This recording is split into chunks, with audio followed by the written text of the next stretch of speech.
கிறிஸ்துவுக்குள் பிரியமானவர்களே, இந்த மனமகிழ்ச்சியான காலை வேளையிலே உங்களை சந்திப்பதில் மிகவும் மகிழ்ச்சி அடைகிறேன். இன்றைய தினம் நாம் தியானிக்க இருக்கிற வசனம் சங்கீதம் 105:42 வசனம். அவர் தம்முடைய பரிசுத்த வாக்குத்தத்தத்தையும் தம்முடைய தாசனாகிய ஆபிரகாமையும் நினைத்து, கர்த்தர் நம்மை நினைத்திருக்கிறார், அதனால் நாம் மகிழ்ந்திருக்கிறோம். நம்முடைய உலக வாழ்க்கையிலே நாம் தனிமைப்படுத்தப்பட்டு நண்பர்கள் உறவினர்களால் நாம் ஒதுக்கப்பட்டு தனித்து நிற்கும் சூழ்நிலையில் நம் இருதயம் அதிகம் வேதனைப்படும். ஆனால் ஆவிக்குரிய வாழ்விலே நம்முடைய ஆண்டவர் நம்மை நினைத்திருக்கிறார். அதை எண்ணி என் ஆண்டவர் என்னை நினைத்து கொண்டிருக்கிறார் என்று மகிழ்ச்சி கொள்ளுங்கள். ஆபிரகாமை நினைத்து அவருக்கு கூறிய வாக்குத்தத்தம், கர்த்தர் ஆபிரகாமுக்கு தோன்றி உன்னுடைய சந்ததிக்கு இந்த தேசத்தை கொடுப்பேன் என்று வாக்குத்தத்தம் கொடுக்கிறார்.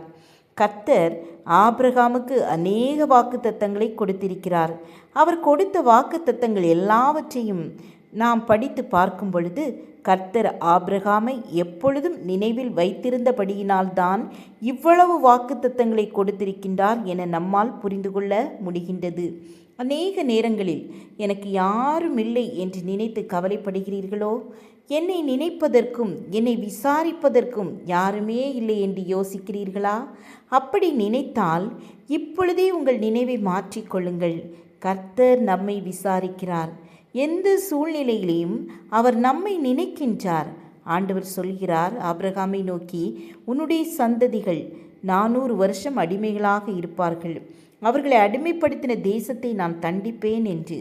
கர்த்தர் நம்முடைய உபத்திரவ காலங்களிலும் மன சோர்வுற்ற நேரங்களிலும் அவர் நம்மை நினைக்கிறவராக காணப்படுகிறார். ஒரு சிறு குழந்தையின் தாய் எப்பொழுதும் நினைத்து கொண்டிருப்பாள். அதே போல நம்முடைய ஆண்டவர் நம்மை காக்கின்றவர், நம்மை நினைத்து கொண்டிருக்கிறார். நம்முடைய வாழ்விலே நாமும் ஆண்டவரை நினைத்து கொள்ள அழைக்கப்பட்டிருக்கிறோம். ஜெபம் செய்வோம்.